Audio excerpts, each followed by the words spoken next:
주시기 바랍니다. 경기도 군포시 국회의원 이하경입니다. 온오프라인 시장 경쟁 체제하에서 일어나는 여러 가지 문제에 대해서 좀 국무조정실장님과 공정거래위원장님께 질의하겠습니다. 우리나라 온라인 시장이 점점 확대되면서 오프라인 시장이 상대적으로 위축되고 있죠. 그래서 지금 서로 혼재하면서 충돌하면서 다양한 문제들이 일어나는데 특히 전통 소매업 하는 분들, 오프라인에서 전통 유통시장에서 상인들이 상당한 위기를 겪고 있습니다.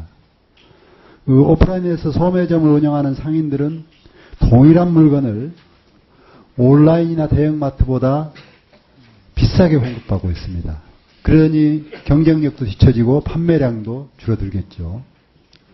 온라인 업체의 경우 제조업체 입장에서는 유통비용을 절감할 수 있고 물건을 더 싸게 공급하고도 이익을 남기게 해줍니다. 그렇겠죠.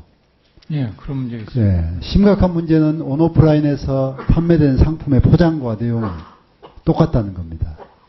그래서 절대 다수의 오프라인 소매점들이 큰 타격을 입고 있죠.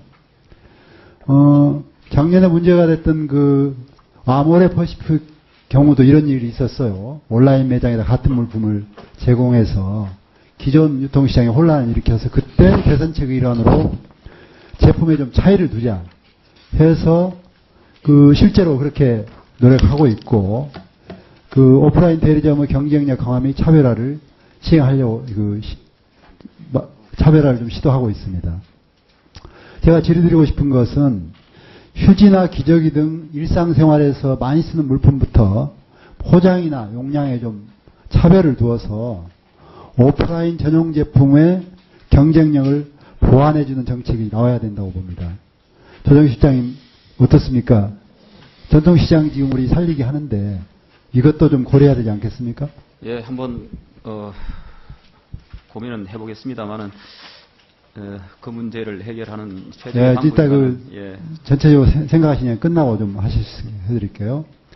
중간업자가 대형마트 및 온라인 유통용으로 저렴한 가격의 제품을 다량으로 공급받습니다.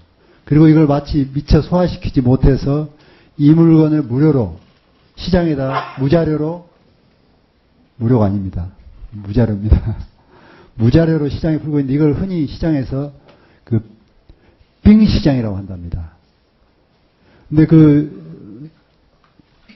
유형들을 보면 첫 번째 무자료 거래에 따른 각종 탈세들이 횡행하고 있고요.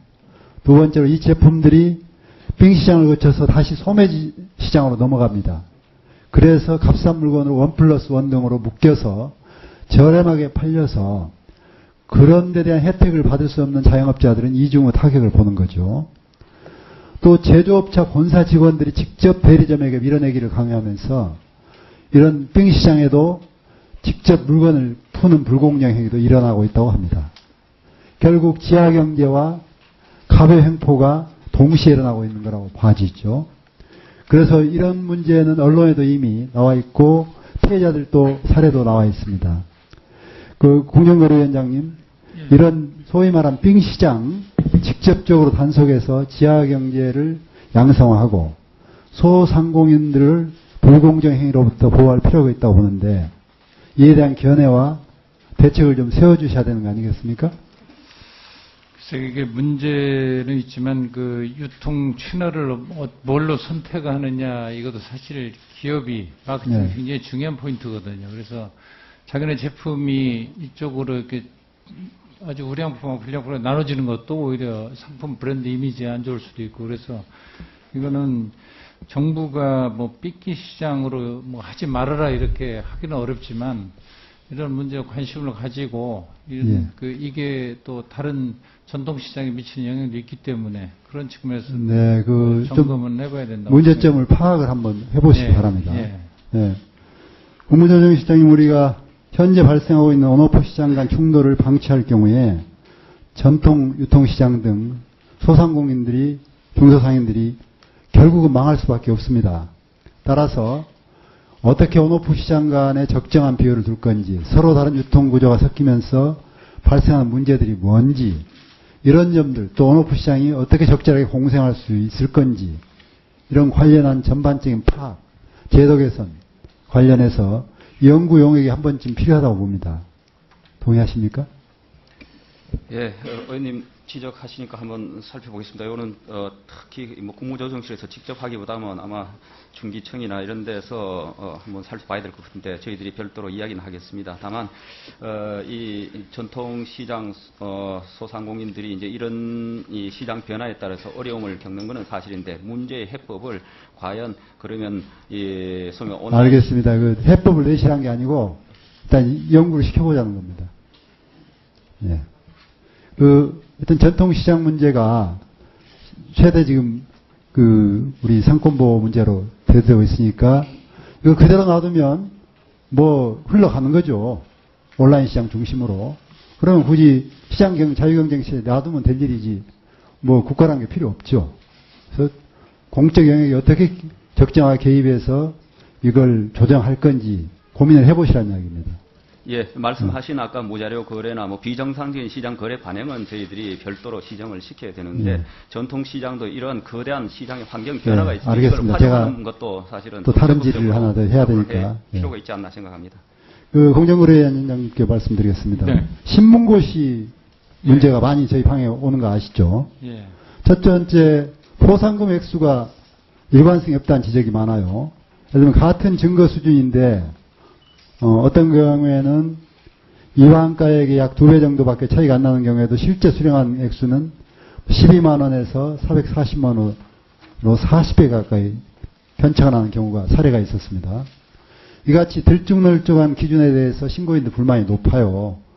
이러한 데 대해서 명확한 기준 없이 조사관들의 자의적 판단에만 맡길 건지 묻고 싶고 공정위의 조사 역시 제대로 이루어지지 않고 있다고 봅니다. 이따 대답은 이따 끝나고 좀 해주십시오. 사례 중에 하나가 전직 일간지 판촉 직원이 제보한 바에 따르면 모 신문사 와포 은평지점에 2011년 11월부터 2012년 1월까지 약 3개월간 175건이라고 신고를 했어요. 그런데 공정위에서는 10건만 적발을 했습니다. 약 5.7%만 적발을 한 거죠. 그래서 이런 결과를 보면 조사가 굉장히 형식적인 거 아닌가 생각하고 이런 데 대해서 재조사를 좀 해주시기 바랍니다. 그러시겠습니까? 예, 저희 조금 이 신문고시가 사실 2008, 9년 그때 위원장님 제가 한마디만 더 하고 대답을 하십시오.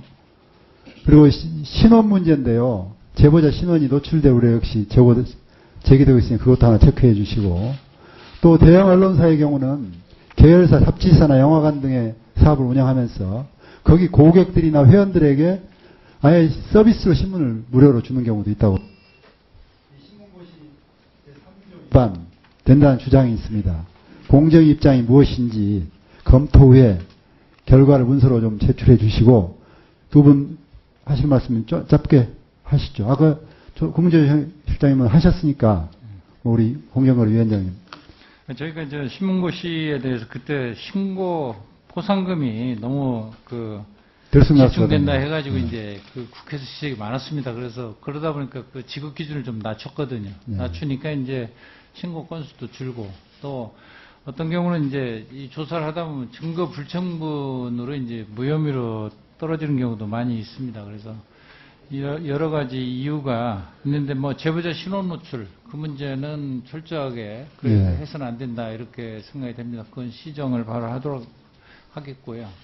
나머지 문제도 검토를 해서 논의를 하도록 하겠습니다. 그 서비스로 신문을 무료로 주는 것도 어떻게 판단할 건지 고민을 해서 대책을 주십시오. 네. 검토를 해보겠습니다. 네. 예, 수고하셨습니다. 다음은 새누리당의 김상민 의원님 질의해 주시기 바랍니다.